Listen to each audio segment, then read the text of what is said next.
आज विश्व परिवेश दिवस उपलक्षे उत्कल मीडिया सामाजिक संघ तरफ एक सुंदर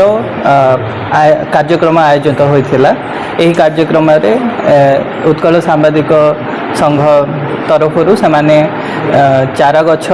पिला स्कूल बंटन करते जहाँ देखिकी मत बहुत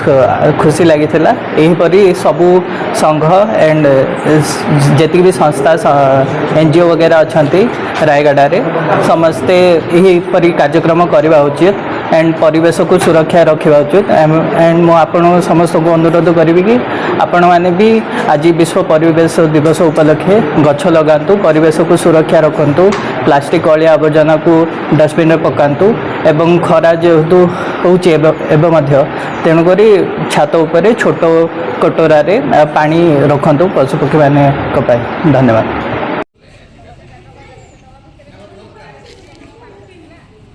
उत्कल मीडिया स्कूल रे अन्य जगह जमी तुम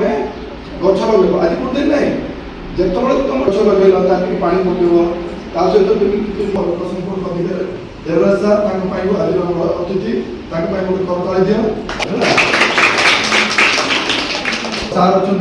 तुम हेडमास्टर सार अच्छा प्रथम ए वर्ष आम टे गरम अधिका रही ये जो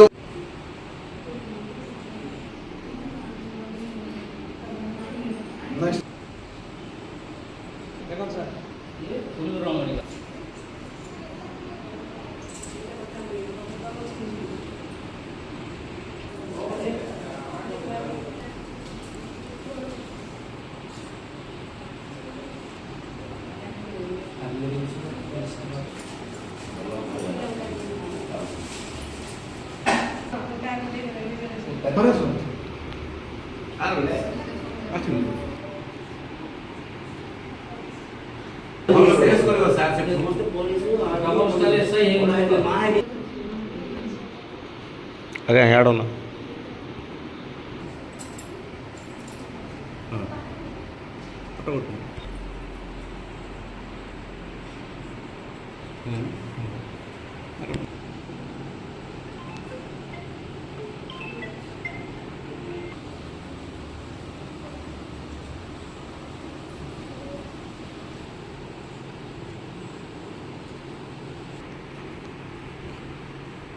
पिलांटी हसिल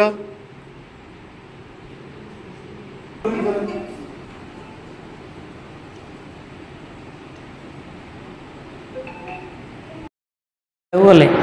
उत्कल मीडिया सांबादिक संघ प्रति वर्ष ये कार्यक्रम कर केवल गोटे परिवेश पर्यावरण दिवस बा परिवेश दिवस नुहे वर्ष सारा यही कार्यक्रम चलुची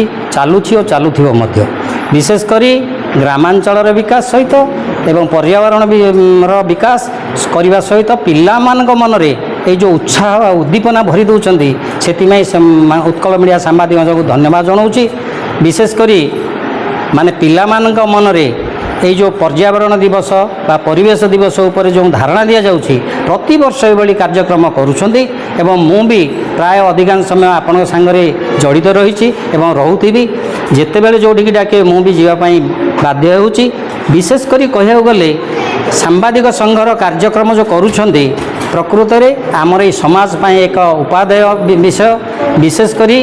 आम अंचल वृक्षरोपण कार्यक्रम उपर गुरुत्व देवा सह साक्षरता मिशन ता सहित आमर ओडिया भाषार उन्नतीकरण करने जो चिंताधारा करिसेंती एवं पिलामानक मनरे शिक्षार उन्नति करने जो चिंताधारा करिसेंती परिवेश सुरक्षा पाई जो चिंताधारा करिसेंती सेथिपाई उत्कल मीडिया सामाजिक संघ को धन्यवाद जनाऊँगी। यही कार्य करंतु एवं आपण मानकर कार्यक्रम आगु बढ़ातु एतिकी मु कहूँ।